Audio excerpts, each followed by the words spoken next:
Well, hello, my friends. Today we have something very special. I'm going to share my couch with a guest. Please come and join me. This handsome fella right here, he's my honey bunny. Yeah, met this fella right here at 15 years old. What was that, about 8 years ago? No. Yeah, we met at 15. I saw him playing baseball out there in his coach's shorts and his knee-high striped socks, and I said, that's the man I'm gonna marry. Here's the funny thing. He was so young, he didn't even have a mustache yet. Now look at him. Yeah.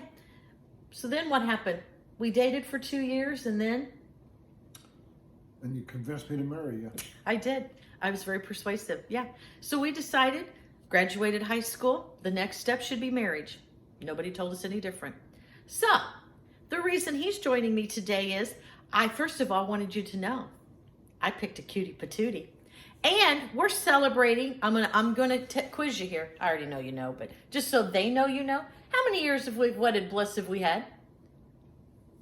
10, but we've been married 40. Exactly. He nailed it. And so I decided, him and I were talking, and I said, 40 years of marriage, 10 of them really happy. We've got some actual insight. We've actually learned some stuff. So we sit down and I said, okay, I want you to name 5 things that you feel would be good ideas, things that we've learned, things that we want to have applied that really made a difference. And I said, you name 5 and I'll name 5. Just like our marriage, he named 3 and I named 7. So I have more words than he does. So I wanted you to see him, but he has to go. He's got things to go, mover and a shaker. But I'm going to come back and I'm going to share with you our 10 tips for a successful 40-year marriage. Got it? Okay. All right. Be right back. Okay.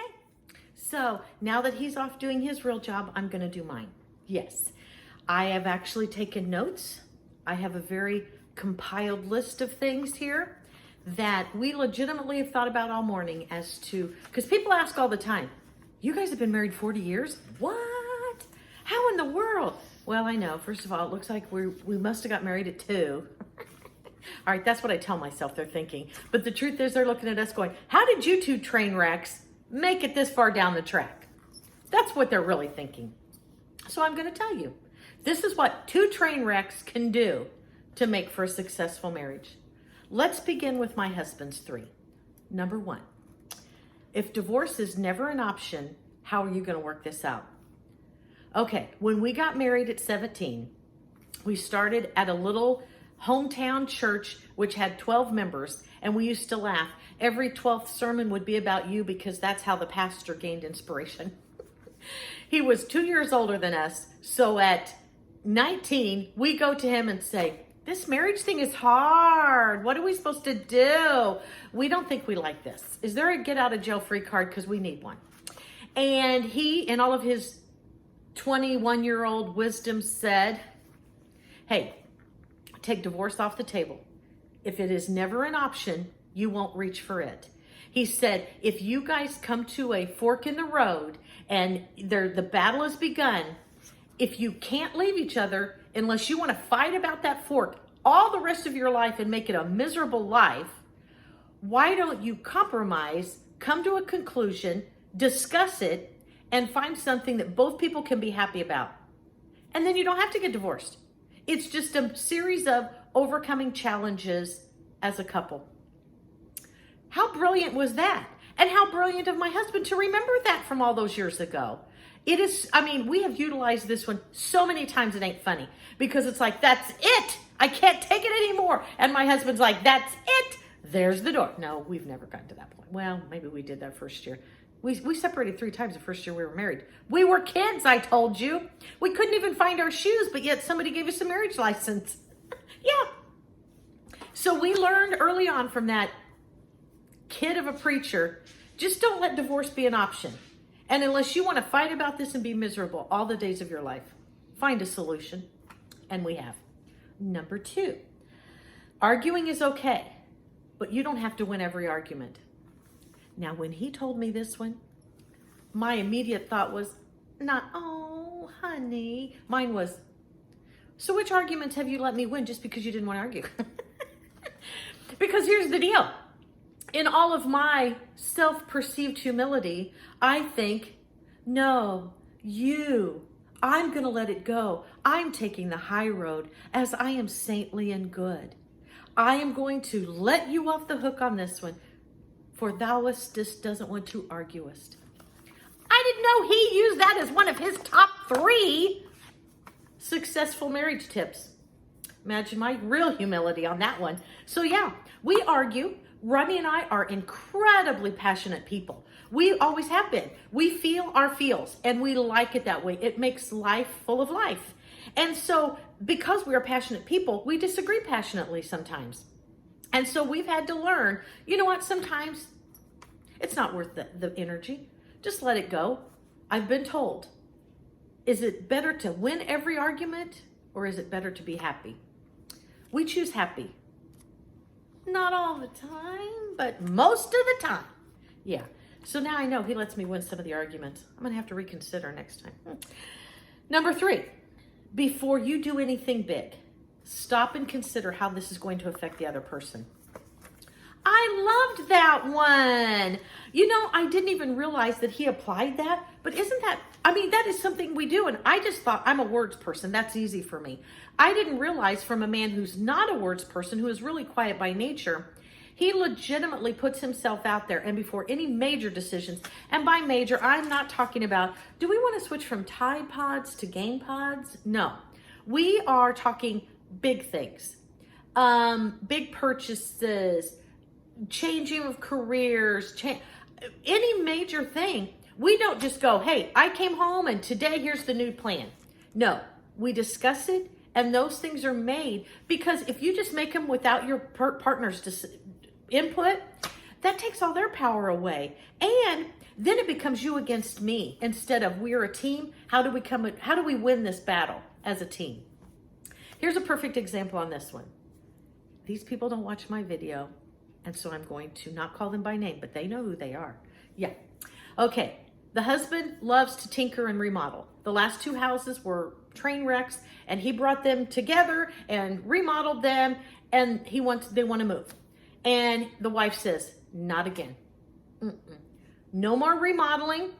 I want a house that's already done, move-in ready. I'm just too old to care anymore. I can't do it.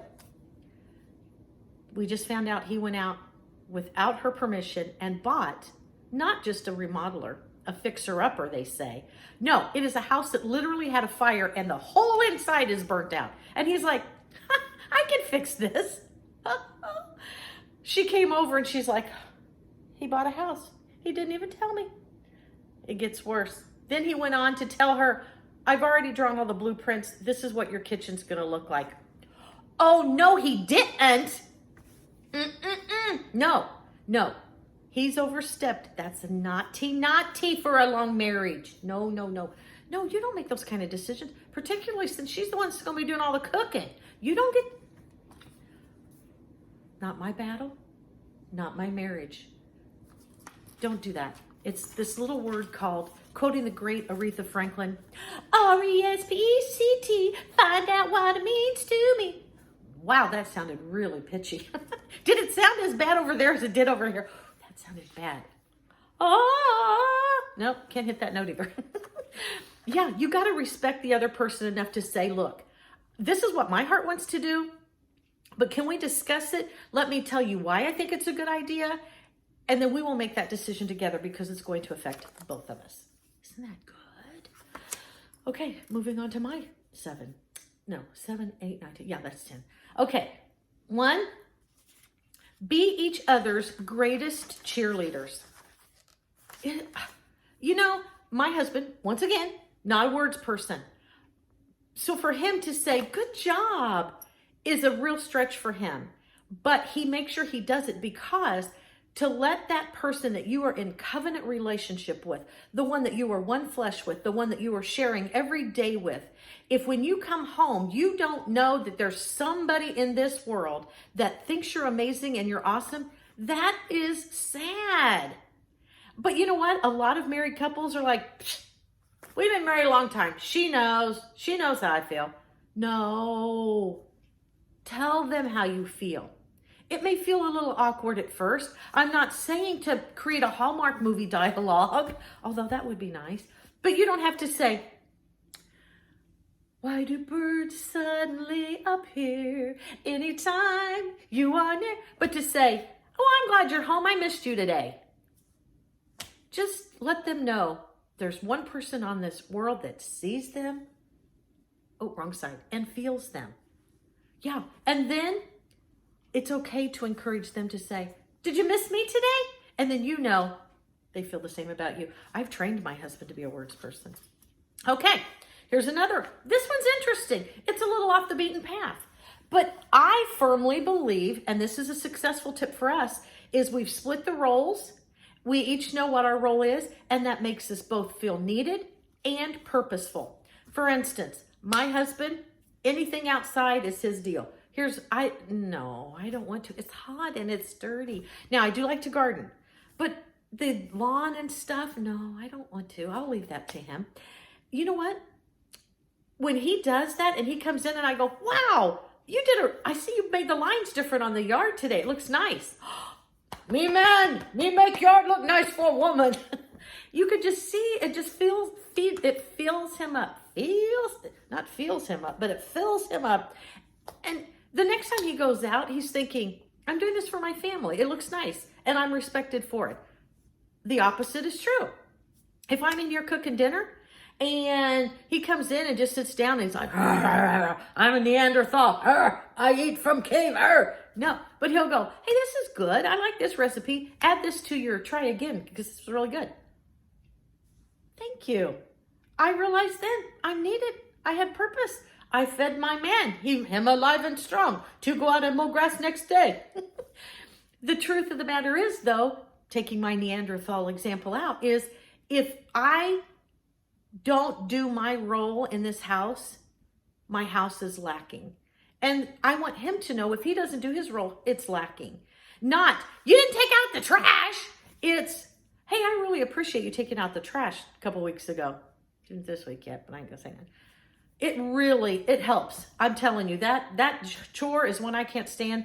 And it was a real burden relief for me. Thank you so much. Then all of a sudden he feels needed and purposeful. Delivery is everything. I'll get to that. The next, agree to disagree. There are certain things that are just volatile. Move on. I actually made a list of some of those. Here are some of the topics my husband and I, they're just powder kegs. They are looking for a spark to become an explosion. And so we carefully navigate these topics. Some are true. Some you're going to go, really? They really are true in this house. 1, medical care and treatments. I am a hippie. I believe you can go out and get a weed and mash it and make a poultice and fix most anything. Seriously. I'm Granny on Beverly Hillbillies with a hippie flair. It's true. If she smelled like patchouli. I just got a visual. That was funny. Yeah.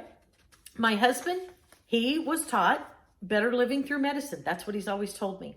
And so for him, he goes to the doctor with every symptom. Me, I say, let's play it out. Of course, I grew a 100.5 pound tumor one time. He would have never let that happen. It drove him crazy because he kept saying, do something more. And I'm like, but I'm doing everything. And so we have to be very careful, and we appreciate the fact that we are different. We will never agree on these things. And so we will toss out our opinions and ideas, but then we don't dwell there. We don't argue about it. We just say, well, you be you, I be me. That's okay. We don't, in a marriage, the goal is not to make that person a carbon copy of yourself. It is to allow their personalities, their traits, their filters, and everything to remain, and you walk together in harmony and unity. You're not one person. God made us both separately. He made us both with different identities. It is not his goal for us to be the same person at the end, because then he wasted his time making two. So I'll get to that more in a little bit. But yeah, we have learned there are certain topics we just don't go there. Medical's one of them. 2, where do you want to eat tonight? I can honestly tell you right now, we have had more arguments about that one comment than any of the child rearing, the bill, anything.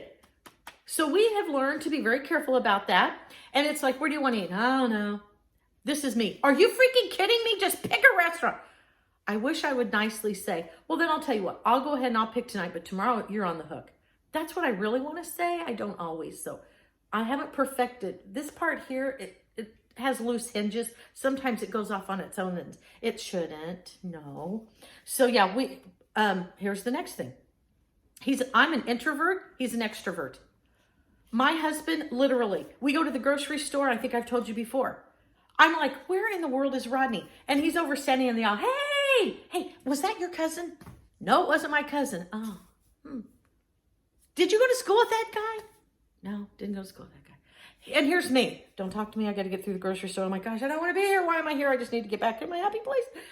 And so we are so different in that we have to be very careful. And those topics that go under those introvert, extrovert categories like vacations, social outings and things, we have to be careful. We step on each other's toes. Lastly, ketchup on my steak.